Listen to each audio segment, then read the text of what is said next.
Abra sua Bíblia comigo, em Atos, capítulo 19. Semana que vem, domingo que vem, eu queria convidar toda a igreja para estar aqui na escola bíblica, toda a igreja. Nós vamos fazer uma escola bíblica classe única.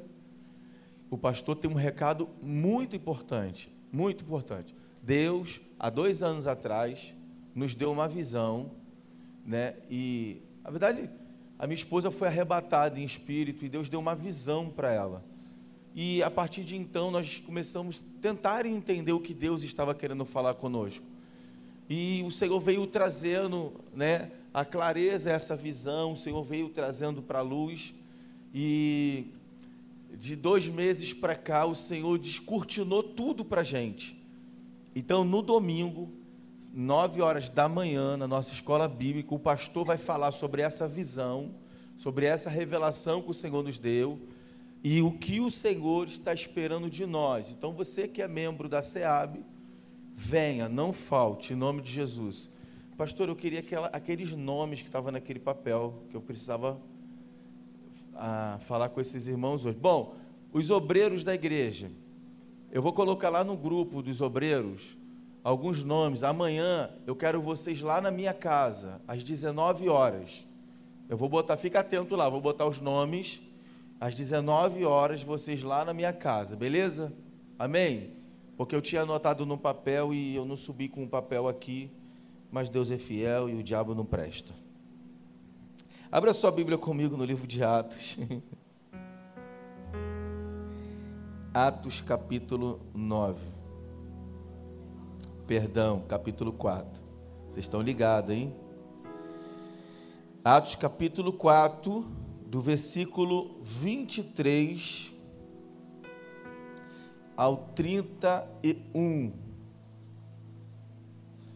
Irmãos, se você quiser me dar um iPad de presente, eu estou recebendo, tá? Você está rindo, irmão? É verdade, velho. Porque o meu esboço fica no telefone, a letrinha pequenininha, irmão. Fica aqui. Então, se você quiser pode procurar o Bruno, que o Bruno, ele é top para achar esses negócios aí, irmão. Ué, pastora, eu tenho o dia de pedir, irmão. Dá é com vocês. Vai que Deus toque em alguém. Então, já que eu estou pedindo, quem quiser me dar um carro também de presente.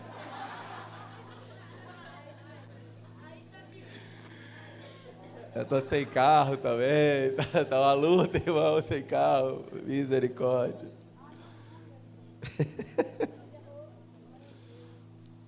Amém. A partir do versículo 23 diz assim, olha: assim que foram soltos, Pedro e João buscaram a companhia dos seus amigos e contaram tudo o que os chefes dos sacerdotes e os líderes religiosos lhe haviam dito. Ao ouvirem esse relato, os irmãos, unânimes, elevaram a voz a Deus e exclamaram: ó Deus Todo-Poderoso, Senhor, Tu que fizeste o céu e a terra, o mar e tudo que neles existe, que pelo Espírito Santo, por boca de nosso pai Davi, teu servo, declaraste, porque os gentios se enfurecem e os povos conspiram em vão. Os reis da terra se levantam e os governantes se ajuntam em oposição ao Senhor e contra o seu ungido. De fato, Herodes e Pôncio Pilatos reuniram-se com nações pagãs e os povos de Israel nesta cidade para conspirar contra o seu santo servo, Jesus, a quem ungiste. Realizaram tudo o que, em teu poder e sabedoria, já havia predeterminado que aconteceria. Agora, pois, ó Senhor, considera as ameaças deles e capacita os teus servos para proclamarem a tua palavra com toda intrepidez. Estende a tua mão para curar e realizar sinais, maravilhas, por meio do nome do teu santo servo Jesus. E assim que terminaram de orar, tremeu o lugar onde estavam reunidos, e todos ficaram plenos do Espírito Santo, e com toda a coragem saíram anunciando a palavra de Deus. Amém e amém. Pai, em nome de Jesus, as Escrituras foram lidas diante dos santos aqui reunidos nessa noite. Pedimos, Senhor, que o Senhor nos conceda sabedoria, entendimento, para que possamos compreender o que o Senhor quer falar conosco, o que o Senhor quer de nós, os seus filhos, os seus discípulos. Jesus, fala conosco nessa noite, que as mentes aqui sejam levadas cativas à mente de Cristo, que todo cansaço, toda fadiga, toda distração, todo ladrão da boa semente seja neutralizado e repreendido pelo poder do nome de Jesus. Cerca a tua casa com as tuas muralhas de fogo, acampa teus anjos ao redor desse lugar, e que o sangue de Jesus esteja no umbral das portas e da janela dessa casa. Que tão somente o Espírito Santo tenha total liberdade de sobrevoar sobre a nave da igreja, a fim de exaltar e glorificar o nome de Jesus. É o que eu te peço. Amém e amém. Gente, o texto de Atos, capítulo 4, que nós lemos, esse texto é logo depois que há o derramamento do Espírito Santo, ali no capítulo 2, né? Jesus morre e fica 40 dias no seio da terra, aparecendo aos discípulos. E ali no capítulo 1, o Senhor dá uma orientação para eles: olha, ficar em Jerusalém até que do alto vocês sejam revestidos de poder, para que assim vocês possam ser as minhas testemunhas. Os discípulos obedecem às orientações de Jesus e ficam lá orando. Segundo a história, eles vão ficar cerca de 50 dias, porque da Páscoa até a festa de Pentecostes são 50 dias. Jesus morreu na Páscoa, então eles ficaram orando até o dia da festa de Pentecostes, né? Se bem que Jesus fica 40 dias com eles, então menos 40, 10 dias, né? E eles ficam orando, pedindo que a promessa se cumprisse. Quando chega no capítulo 2, o texto vai dizer que eles estavam lá orando, e de repente um vento impetuoso entrou naquela casa, e eles foram cheios do Espírito Santo, e começaram a falar na língua dos anjos, começaram a profetizar, e foi aquela loucura do poder de Deus sobre aquele lugar. A partir dali, Pedro se levanta e vai pregar o Evangelho, ele vai pregar um sermão, né? Como era uma festa, a festa de Pentecostes, também conhecida como festa das colheitas, todo Israel estava em festa, né? Vinham pessoas de várias regiões, judeus que estavam espalhados pelo mundo afora, vinham para Israel para celebrar essa festa. Então estava lotado, Israel estava tomado de gente. Então Pedro se levanta no meio daquela multidão, porque as pessoas estão olhando para eles e estão dizendo, eles estão embriagados em plena luz do dia. E Pedro vai levantar e vai dizer: olha, nós não estamos embriagados. O que vocês estão vendo é a promessa de Joel, que Joel profetizou que nos últimos dias o Senhor derramaria do seu espírito sobre toda a carne, né? Os jovens profetizarão, os anciões terão sonhos, e essa promessa está se cumprindo hoje. Nós não estamos embriagados de vinho, nós estamos embriagados do poder do Espírito Santo de Deus. Aleluia, glória a Deus. Então Pedro prega o primeiro sermão e fala a respeito de Jesus. O texto vai dizer que quantas almas serão salvas? 3.000. Obrigado pela sua ajuda. E no primeiro sermão, 3.000 almas se convertem a Cristo. Pedro, não satisfeito, porque tinha muita gente, ele queria que Jesus salvasse mais. Então Pedro vai pregar de novo. E depois que Pedro prega, mas quantas almas se convertem, irmãos? Glória a Deus. A igreja de Pedro já começou com 8.000 almas sedentas pela presença de Deus. Só que isso começou a incomodar os líderes religiosos. Eu não vou nem ficar falando sobre líderes religiosos, porque senão a gente vai abrir um leque para muita coisa. E se tem uma coisa que os líderes religiosos querem, é apagar aquilo que o Espírito Santo tem estabelecido. Então os líderes religiosos daquela época começam a ficar incomodados com o Evangelho agora que está sendo pregado pelos apóstolos. né? Muitos sinais são feitos, curas, né? Coisas extraordinárias são operadas ali através da vida dos apóstolos. Então eles começam agora a levantar uma perseguição contra os apóstolos. Vai se levantar um imperador por nome de Nero, e ele vai decretar a morte dos cristãos. Ele vai tacar fogo na cidade de Roma e vai dizer que isso é culpa dos cristãos. Os cristãos são culpados da cidade estar pegando fogo. Então agora vai se instalar uma perseguição aos cristãos. Só que a perseguição se instala e os discípulos não fogem. Os discípulos continuam pregando. Por quê? Porque eles entenderam que a missão de dar continuidade ao que Jesus começou estava sobre eles. E eles continuam pregando o Evangelho. Só que quando chega no capítulo 4, eles vão ser pegos por esses líderes religiosos. E eles vão ser levados a um tribunal.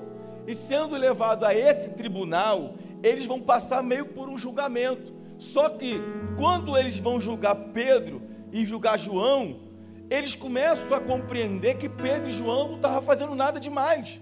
Eles apenas estavam anunciando o Cristo que eles acreditavam. E o texto vai dizer, depois você pode ler todo o capítulo, que eles começam realmente a perceber que havia algo diferente em Pedro e João. Por que isso, irmãos? Porque Pedro e João estão diante de um sinédrio de homens cultos, de homens conhecedores. E quando Pedro e João, que eram pescadores de peixe, começam a falar com muita autoridade e muita sabedoria, eles começam a entender realmente esses homens andaram com o tal Jesus. Porque algo começa a fluir dos discípulos diante daquele sinédrio. Então agora eles vão fazer uma ameaça aos discípulos: olha, se vocês continuarem pregando a respeito desse Jesus, o negócio vai esquentar para cima de vocês, vocês vão ser presos, vocês vão ser mortos, e ameaça os discípulos. Eu fico pensando, se fosse a gente, de repente, se nós fôssemos levados ao tribunal por causa de Jesus, muitos do que aqui estão vão dizer: esse tal Jesus eu nunca conheci. Outros vão ficar com a perna tremendo e vai dizer: né, que negócio de ser crente o quê? Eu nunca fui crente não, isso é papo de doido. Mas os discípulos, irmão, escuta isso aqui, os discípulos saem daquele tribunal, eles não saem tristes. Os discípulos saem daquele tribunal, eles não saem com medo.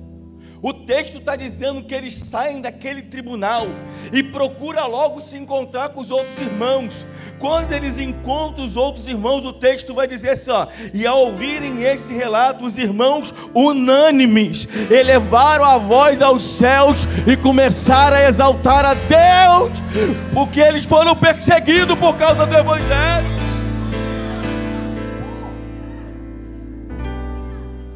Eles não ficaram chorosos, eles não ficaram com medo, eles ficaram felizes. Estamos sendo perseguidos por causa do nosso Jesus. Louvado seja Deus pela perseguição.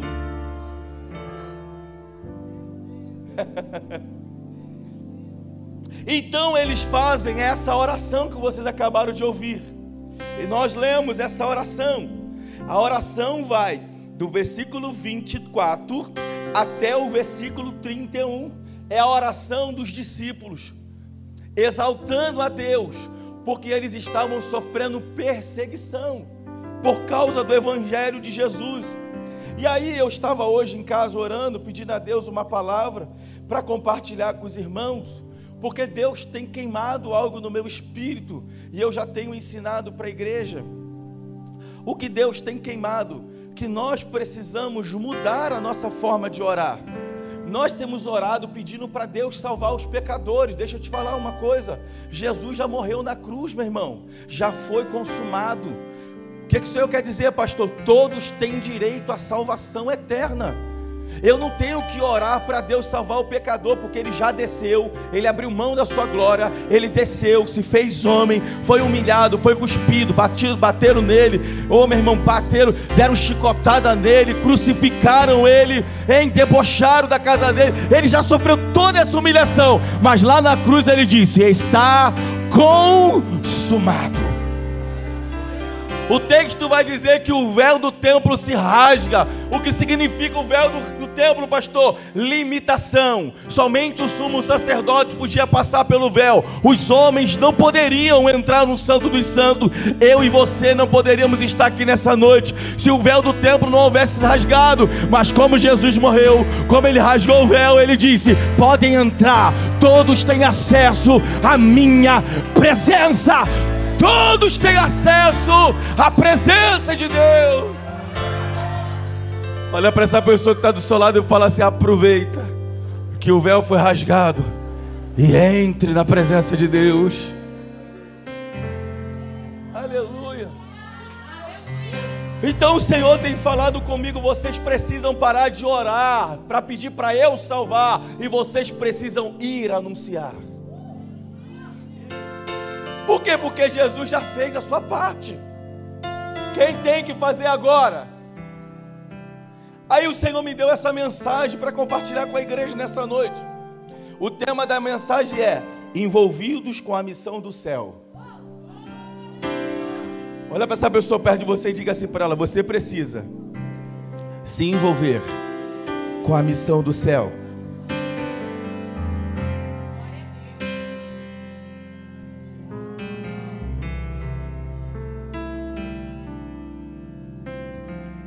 Jesus, ele vem à terra. Você conhece todo o processo do nascimento de Jesus, eu não vou falar sobre isso. E o que ele veio fazer? Cumprir uma missão. E ele entendia tanto sobre essa missão que ele não perdia tempo com aquilo que não estava envolvido com a missão. Ele era focado 100% da sua vida, da sua força, da sua atenção, de tudo que estava nele, estava 100% concentrado na missão. Com 30 anos de idade ele é batizado. Você conhece a história do Jordão. E ele então dá início ao seu ministério público. O que isso quer dizer? Que o fato dele não começar público não quer dizer que ele não estava fazendo nada. Mas público aos 30 anos. E ele começa agora a cumprir a sua missão. Ele sai pelas aldeias e povoados pregando, anunciando o reino de Deus, compartilhando, ensinando para as pessoas como é viver no seu reino. Ele vai ensinar para as pessoas o que é ter misericórdia. Ele vai ensinar para os discípulos o que é viver em amor. Ele vai ensinar para os discípulos como caminhar como irmãos. Por quê, irmãos? Porque os líderes daquela época faziam, ou melhor, falavam, mas não cumpria, não vivia aquilo que falavam. Ou seja, tudo que eles falavam não passavam de palavras mortas.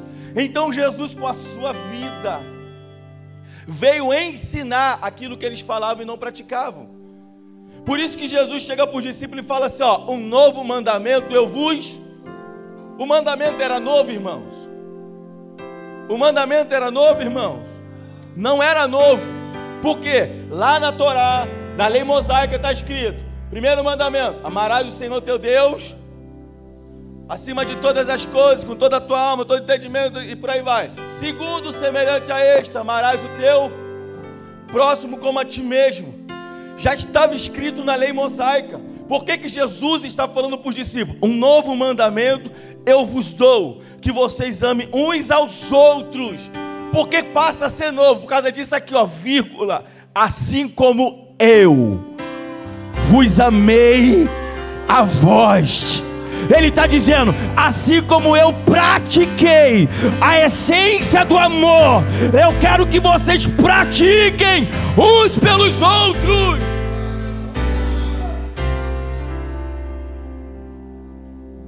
Você entendeu por que é novo? Porque ele está agora ensinando com exemplo. Olha para essa pessoa que está do seu lado e fala assim: esse é o problema dessa geração. Ela fala muito, mas não é um exemplo a ser seguido. Agora vamos puxar a responsabilidade? Vamos puxar? Amém? Diga assim para essa pessoa: Quer ver Jesus? Só você olhar para mim.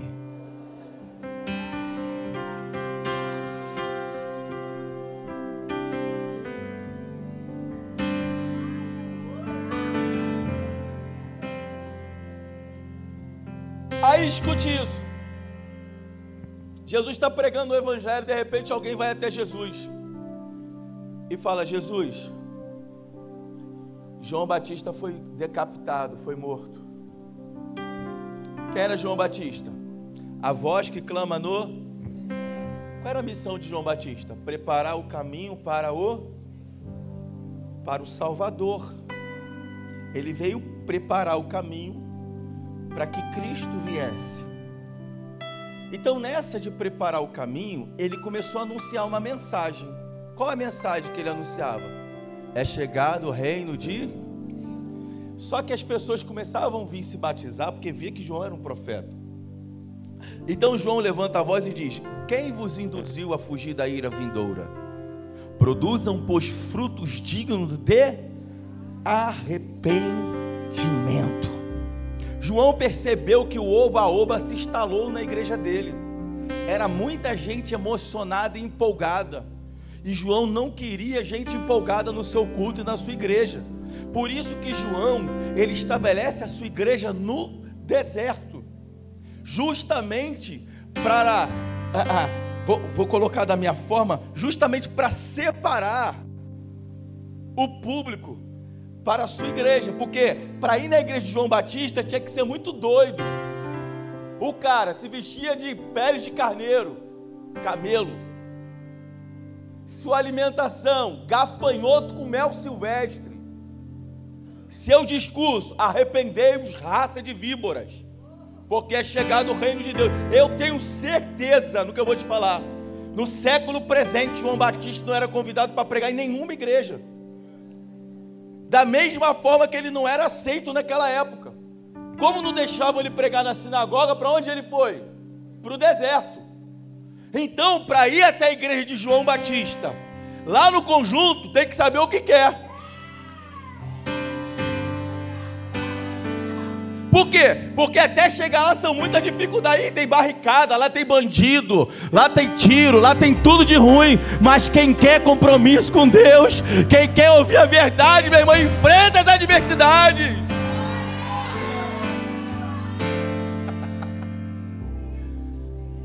E o povo ir, irmão. Vem ou não vem? Vem. Aí João Batista... Teve um dia que João Batista, o espírito de João Batista se perturbou. Por quê? Porque Herodes estava casado com uma mulher que não era dele. Ele armou uma trama para pegar a mulher do seu irmão, ou do seu primo, alguma coisa assim. E aí ele pega, né? Afinal de contas ele era uma autoridade. Aí João Batista se perturba naquele dia e fala: quer saber, meu irmão, hoje eu vou quebrar o pau. João Batista vai lá diante do palácio: Herodes, Herodias, seus adúlteros, vocês estão em pecado. E começa a pregar contra Herodes. Herodias fica, o demônio da Jezabel já estava nela, fica pau da vida. Aí Herodes vai dar uma festa. E era um hábito dos príncipes, dos reis daquela época, quando faziam uma festa, né? O coraçãozinho deles ficava palpitando diferente. Então, Herodias vem, pega a sua filha e bota ela para dançar, né? Eu acho que era a dança do ventre, eu acho. Não sei nem fazer, irmão. Mas ela...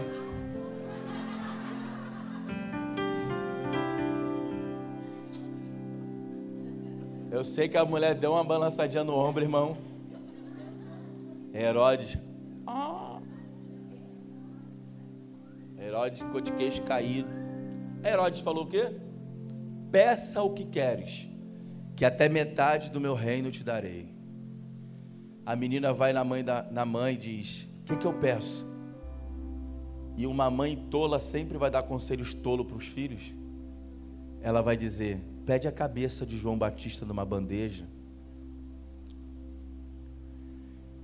E a menina vai até o rei e fala: Herodes, eu quero a cabeça do profeta num prato. Herodes tinha que cumprir a sua palavra, porque naquela época é diferente de hoje. Naquela época os homens tinham palavra, honravam o que dizia. Hoje eu falo para você: não faça acordo com ninguém por palavra, porque eles não vão cumprir o que falam. Porque as pessoas de hoje não têm caráter, não prezam pela sua palavra. Isso é uma outra coisa. Então ele tem que dar ordem: olha, decapita lá o profeta, corta a cabeça de João Batista, e a cabeça vem numa bandeja e é apresentada diante de Herodias. Vem os discípulos de João Batista, pega o seu corpo, vai fazer o sepultamento. Depois de sepultarem, eles vão até onde Jesus estava e vão dizer para Jesus: olha, João Batista morreu, decapitaram ele. Aí Jesus se levanta entre os discípulos e diz: o que vocês foram ver? Uma cana sacudida pelo vento? Não, vocês foram ver a voz que preparava o caminho. E eu digo para vocês que de ventre de mulheres ninguém se assemelha a João Batista. Ninguém é maior do que ele. Então Jesus, sabe o que Jesus faz? Jesus volta, meu irmão, lá para a Judéia, vai lá para o Jordão e começa a pregar: é chegado o reino de Deus entre os homens, arrependei-vos e convertei. Ué, o que Jesus foi fazer? Jesus foi dar continuidade o que João Batista começou. Aleluia! Jesus entendeu que ele precisava honrar aquilo que João Batista fez. Ele entendeu que ele precisava respaldar tudo que João Batista tinha feito.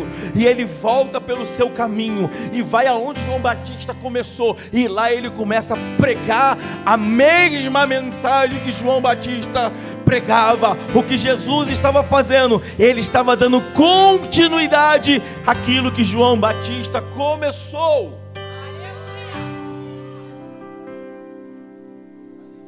Por que isso, pastor? Porque João Batista estava envolvido com a missão do céu. Jesus estava envolvido com a missão do céu. E quem está envolvido com a missão do céu, meu irmão, ele entende o seu papel e o seu propósito. Eu separei 3 coisinhas com você aqui que eu vou falar rapidinho. A primeira coisa: quando eu estou envolvido com a missão do céu, sabe o que acontece comigo? Eu ouço a voz que vem do céu. Isaías capítulo 6 vai falar a respeito do profeta Isaías. Quando ele tem a visão da glória de Deus, quando ele é tocado pela glória de Deus, o texto vai dizer que ele ouve aquilo que o céu está desejando que a terra se manifeste. Ele começa a dizer, lá do céu ele ouve uma voz dizendo: a quem enviaremos e quem há de ir por nós? O que Isaías vai dizer? Eis-me aqui, envia-me a mim. O que Isaías estava dizendo: eu quero estar envolvido com a missão do céu.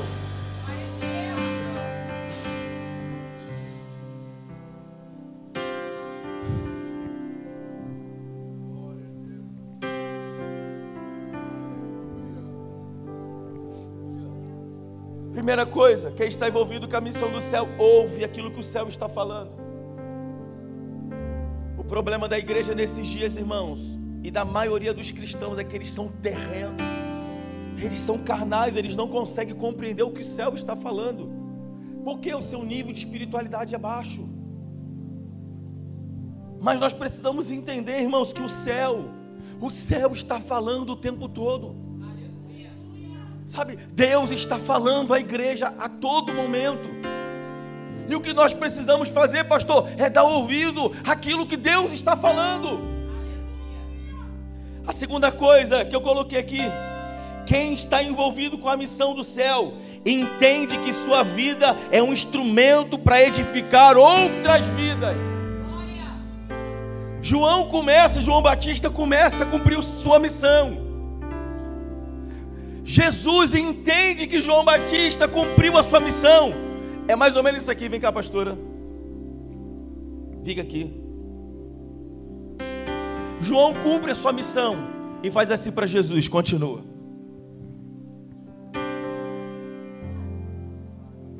Jesus pega o bastão de João Batista e começa: é chegado o reino dos céus. Por quê? Porque ele entendeu que ele precisava dar continuidade.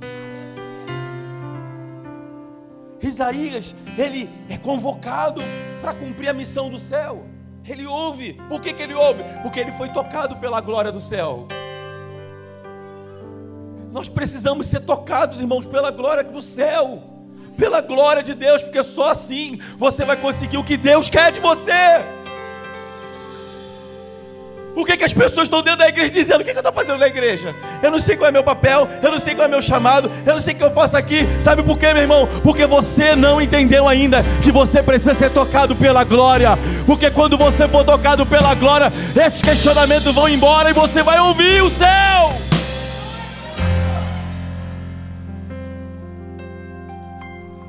Primeira coisa, ouvir o céu. Segundo,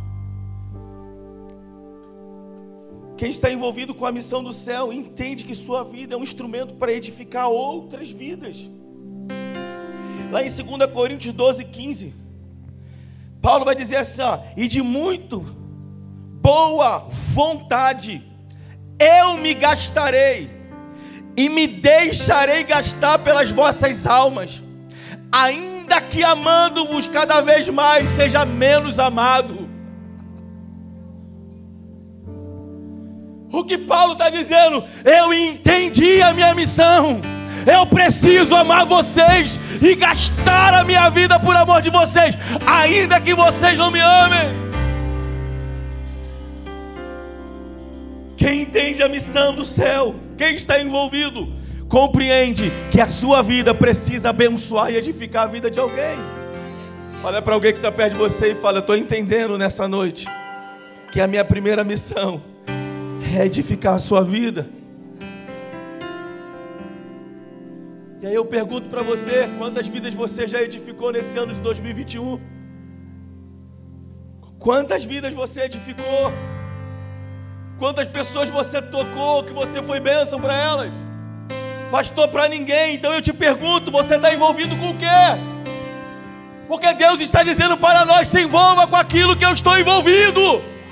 Ame aquilo que eu amo. Se importe com aquilo que eu me importo. A terceira coisa que eu coloquei aqui para falar com vocês é: quem está envolvido com a missão do céu entende que a sua vida é continuação do que Jesus iniciou. João Batista iniciou: é chegado o reino dos céus, arrependam-se. Jesus deu continuidade, pegou o bastão de João Batista e disse: é chegado o reino dos céus, arrependam-se. Jesus chegou para os discípulos e disse: toma o bastão. Os discípulos começaram: é chegado o reino dos céus, arrependam-se. Os discípulos morreram, todos morreram, passaram o bastão para outros homens que vieram depois dele, os avivalistas. Eles pegaram o bastão e começaram a anunciar: é chegado o reino dos céus, arrependam-se. Homens, eu até anotei o nome de alguns aqui para eu não esquecer. A conclusão que eu coloquei aqui: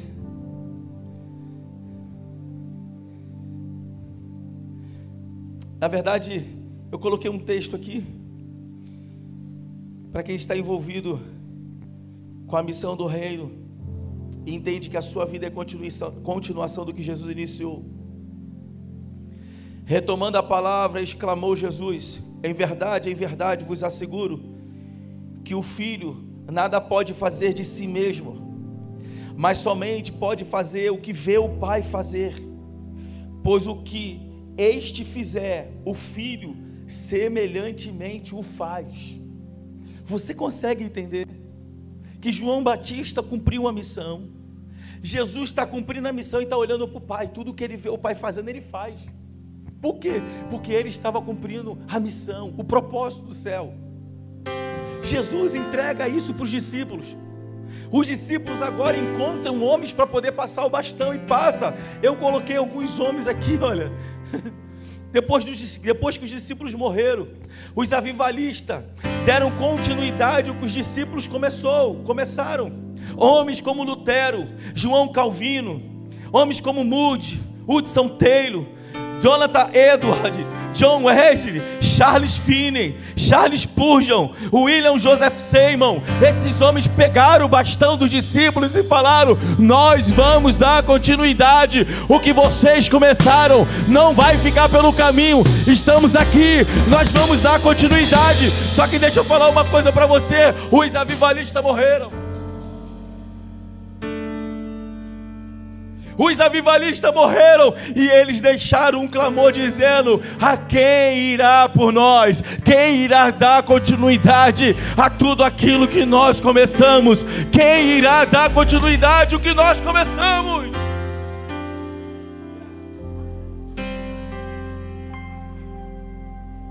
Feche os seus olhos.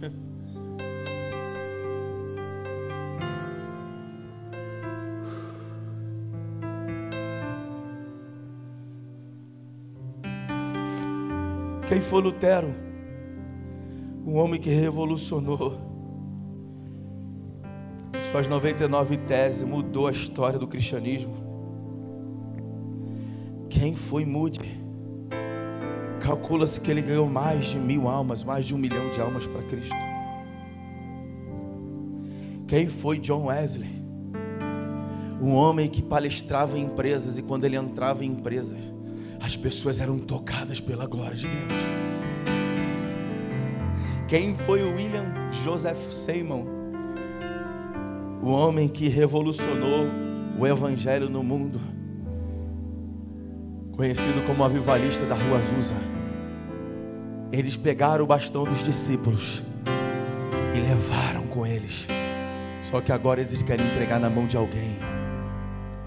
Eu disse para Deus hoje de tarde, enquanto o Senhor me dava essa palavra, eu disse: Deus, talvez o Senhor não vai encontrar ninguém hoje lá.